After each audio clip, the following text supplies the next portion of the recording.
back in action, and is Bo Nix like Drew Brees? It's the one question that we get all the time. And not only do we get it, Mace, but Sean Payton was talking about it this week as well. And we figured, hey, let's chop it up, right? Is Bo Nix like Drew Brees?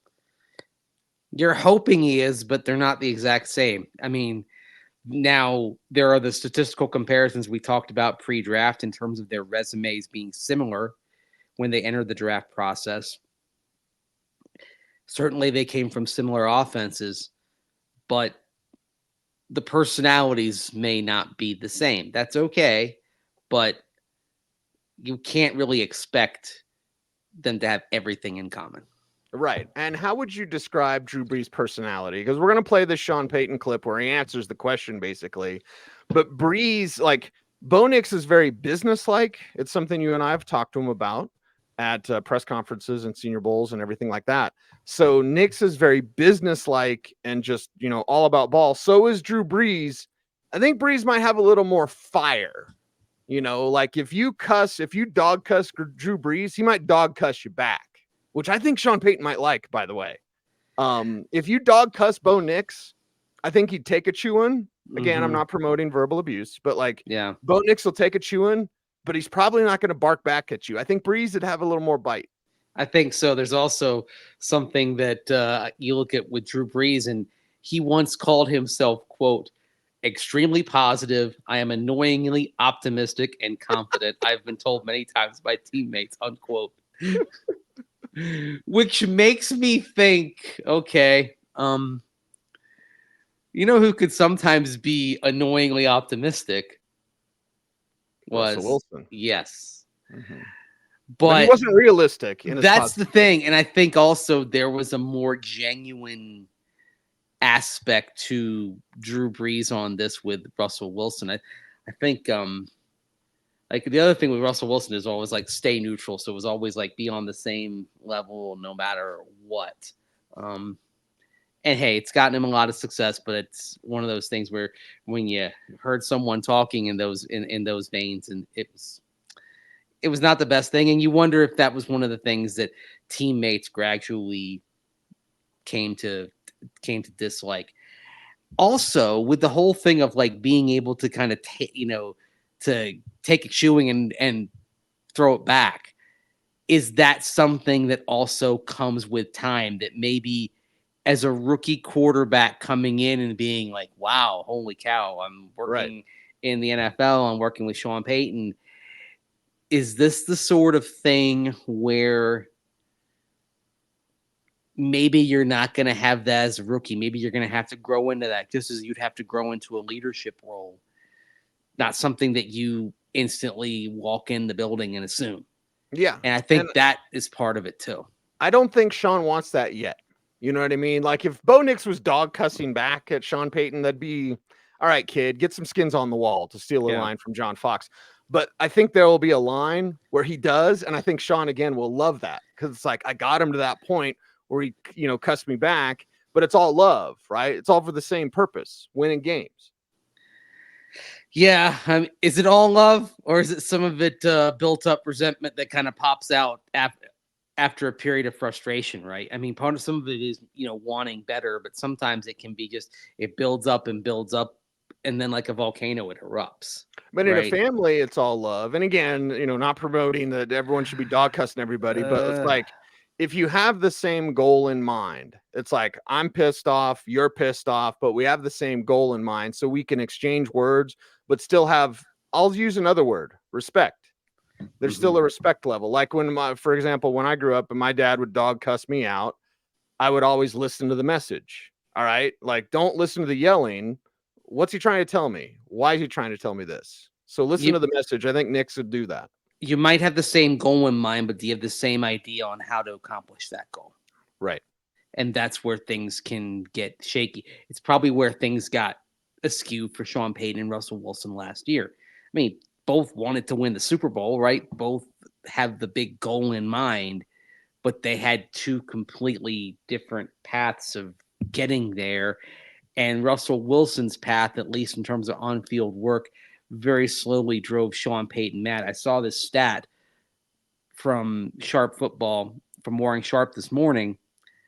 The Broncos in 2023 led the league in second half 3-and-outs.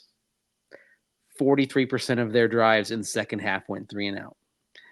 That, along with the sack numbers and the sacks caused by Russell Wilson,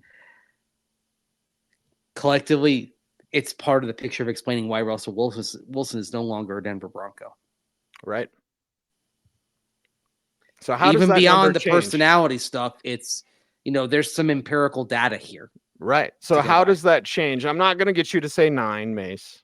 I don't think this whole offseason I'll get you to say 9. But let's talk about that, because I think this is part of this, and it goes into the Brees Nix thing, because Brees is very good at moving the chains and kind of choking out a game. You're not going to blow anybody out of the water. Okay. Mm-hmm. We all know this. You're going to have to win tight games. Like last year, you had to win tight games when you could. But if you're going 3-and-out all the time in the second half, you can't do that. How much better will that number be this year? And how can that impact their wins in tight ball games? I mean, it could be huge because there's a cascading effect to it, right? If you're not going 3-and-out as often, that means your defense is getting rest. It's not getting gassed. If you want to go to kind of where the median was of this, it was 33%. 1/3 of your second half drives ending in 3-and-outs. You're adding 10% to that, something that accumulates over the course of a game. So, you have those moments where, okay, I think was it the Jets game where the Broncos came out second half and they just went flat. Yeah, flat. Came out of the locker room, had the ball, and just laid an egg, right? Right. And it's deflating. Like flat's a good word to describe it because it's deflating for the entire team. Mm-hmm. And a bunch of those are caused by Russell Wilson drifting and twisting into sacks, and meaning that, oh crap, we got to convert 3rd and 15 here instead of 3rd and 4. Hey, that's another thing. A number I expect to go up this year is 3rd down conversions. And I think it'll also be worth looking at, especially if Bo Nix is the quarterback, because with Jarrett Stidham, unfortunately, he's a high sack rate quarterback in the sample size that we have in his career so far.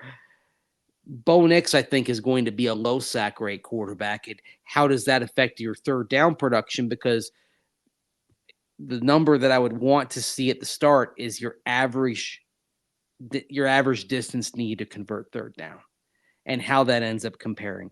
And if you're able to slice like a yard off that on average over the course of a year, that's some real tangible progress. And I think that's the sort of thing you're looking for with a more consistent, lower variance attack. And I think that's the other thing to talk about here. Your highs may not be as high as Russell Wilson uncorking one to Courtland Sutton and making an amazing catch against the Chargers. But is your floor going to be higher? So instead of being like this, are you more like this? And that too, the lower variance, as long as you're being reasonably productive. If you're low variance and you're just terrible, that's a problem. If you're low variance and you're still reasonably productive, let's just say league average, maybe a tick above, your defense is probably going to be able to work better with that. Yep. It's the Starship Troopers. I'm doing my part. And that's where the cascading effect that you talk about is not only physical, like your defense is fresh, but it's also mental. Because you get in a game, your offense is out there, Russell Wilson's doing his thing, and it's not good. As a defender, you're like, oh, crap, I guess we got to do it all, right? I guess we got to, and so it's like that I'm doing my part thing. It's like when the offense is doing it and they're extending drives, maybe not even scoring drives, but they're not going 3-and-out. Now your defense can go, all right, we're up. What do we got? 3-and-outs have been a problem for a long time. I mean, if we want to go back in the Wayback Machine a bit, it was a problem for Drew Locke. Oh, yeah. One of the reasons why the Broncos, after the 2020 season, were looking at quarterbacks and ended up bringing in Teddy Bridgewater and didn't want to do any more of a commitment to Drew Locke than saying you're part of a 50-50 competition, because it was all over the place. And it's kind of strange to think, but if you're going to have an offense, like it's two paths to the same destination, the high variance path and the low variance path, you're going to choose the low variance path if it ends up in the same spot every time. Coaches want that. Offensive production. Coaches want that. They want that not only because of being able to kind of rely on it a little bit, because it is more replicable from game to game. You know more what you're getting. But like I also mentioned on the defensive side, it allows them to have a better idea what's coming and be prepared for it. And also if you're lower variance and you're not going three and out as much, you're getting rest. And the other thing with lower variance is that means ideally a better field position for the defense when it takes over. Right. Drew Brees, Bo Nix. What do they have in common? Well, Mace, for me, and no quarterback evaluation is perfect. Mm-hmm. And I always want to know three things about a quarterback. I want to know, what's he do under pressure? We know Bo Nix is fantastic under pressure, almost 9 yards per passing attempt, well above everyone else in the FBS. We know third downs. I want to know that. And I want to know, what do you look like in the red zone? I'm not a quarterback wins guy. Doesn't really matter to me. How are you under pressure? How are you on third down? How are you in the red zone? We know that Drew Brees was excellent. We're anticipating that Bo Nix will get there. Yeah. Of course, it's easier to be better on third down if you're dealing with 3rd and 4 rather than 3rd and 12. Mm-hmm. And that's another aspect to this as well. 3rd and 4, you're staying on schedule. There's the Sean Payton offense is designed to convert 3rd and 4 on a highly efficient basis. It's designed to get you to 3rd and 4. Yes. Mm-hmm. It's not. It's again. It's the consistency. It's not. It's staying on schedule. I mean, not just Sean Payton. How many coaches have you heard go on and on about the offense staying on schedule? Mm-hmm. It's been mentioned so often around here in the last 7 years. It's been mentioned so often because it's off schedule over and over and over again. Right. Right. It's maddening. I'd have to go back and look this up, but probably the best quarterback at keeping the Broncos offense on schedule was Teddy Bridgewater. The thing is, if you don't have the dynamic component beyond that, then there's going to be a low ceiling. And that's where I do think the questions about Bo Nix come in, because he doesn't have the howitzer. Is okay, he can be consistent, he can keep you on schedule, but can he reach back and get you that bit more? Because that's where the red zone production comes into play as well. Because the thing that sunk Bridgewater here, that kept, that he'd have good efficiency metrics, but why there was a ceiling to it when he was here is he struggled in the red zone because he struggled to, for high velocity passes in tight windows. Can Bo Nix complete those? Does he have the tools on his belt to, complete 3rd and, get an 8-yard dart on 3rd and 6 in the red zone? And some of that is also the weapons around you. If you've got, some speed, some guys who can make people miss, and then, players who can navigate through a thicket of traffic. And that's a reason why I think we're talking about players like Bo Nix and Audric Estime being in the building right now. Yep. And potentially being part of the Broncos offensive plan. Yeah. How does your coach design explosive plays for you? Like he had to design it for Drew Brees. We're sure Sean Payton is excited about it. So let's hear from Sean Payton when he was asked, is Bo Nix like Drew Brees? Their personalities are different. I'd say, all right, we're looking for similarities. So I would say mentally, he wants to know as much as fast as he can. There's he's the son of a coach. Now, Drew wasn't necessarily the son of a coach, but this group of quarterbacks in general are kind of like gym rats. They enjoy the process.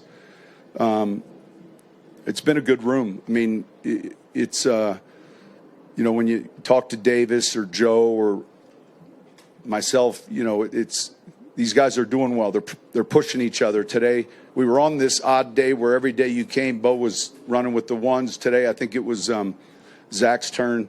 you'll see mini camp. But I think there's maybe a maturity level because again, he's played 61 games, and when we got Drew, it was off of his rookie contract, coming off an injury. So.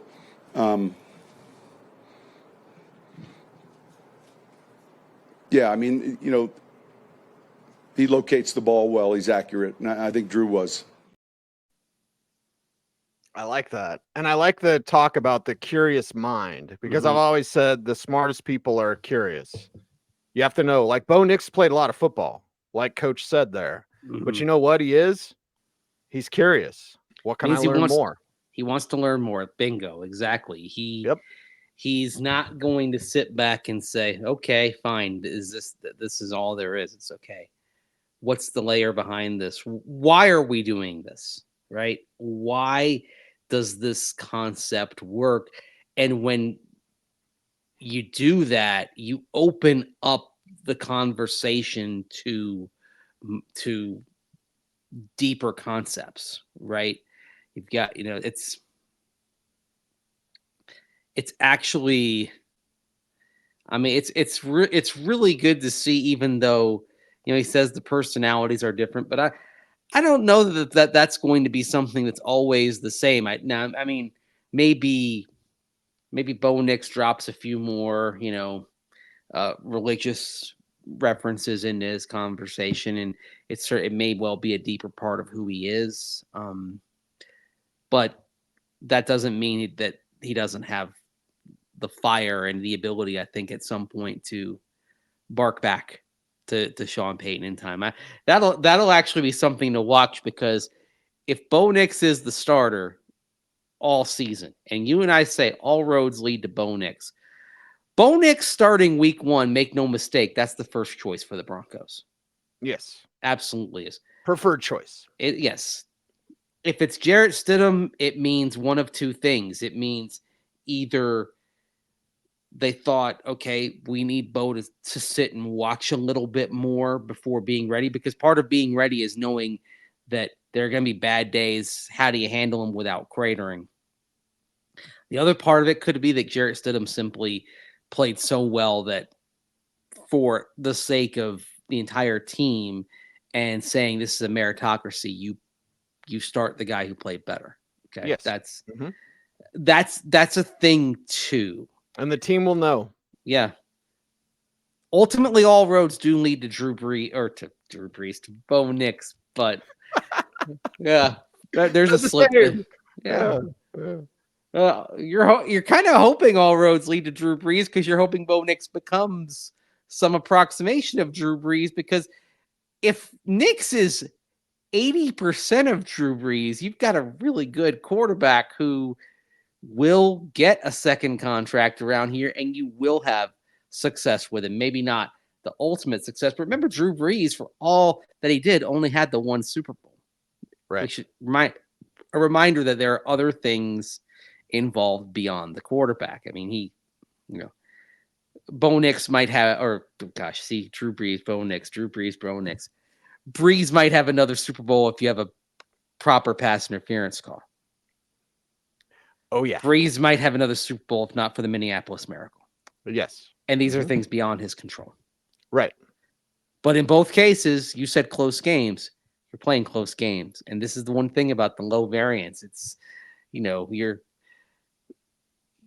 not going to have many days where you just stomp somebody. Sometimes you will. If things are just humming and clicking perfectly, yeah, you might pull off a 31-3 or something like that. Sure, defense scores a touchdown, whatever. Yeah, it happens. But a lot of times you're going to be, it's how do you win the games 24-20?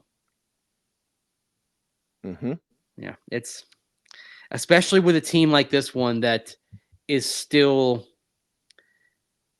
talent deficient in some spots on the roster. You still have a lot of work to do in building that, and hopefully that will continue. And hopefully, with the full complement of draft picks next year and more cap room, you'll have room to get better.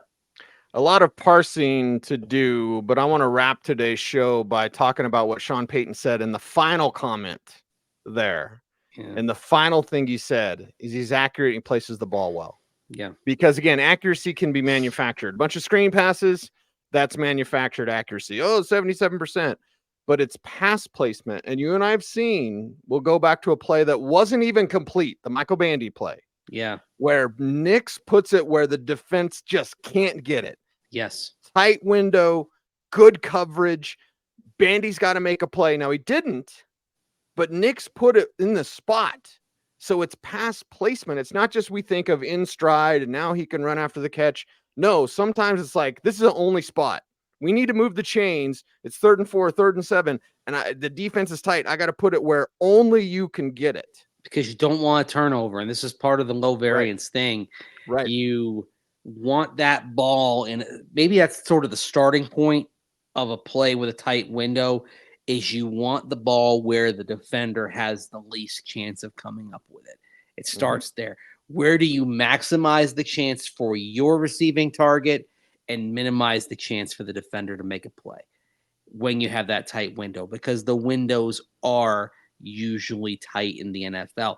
It is, to Nix's credit, it's one of the positive things that I've seen out there, that he's already learned the lesson that NFL windows are small and you've got to be pinpoint. So many quarterbacks come into this league and they're waiting for the window that they had in college. You're going to have bigger windows because a percentage of those guys that you're going against are going to be teaching math or selling insurance or, going to law school or whatever, right?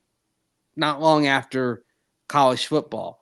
So you have opportunities for more variance in the type of coverage that you get, the quality of coverage that you get, compared to the NFL where everyone's on a high level and it's hard to get those big windows.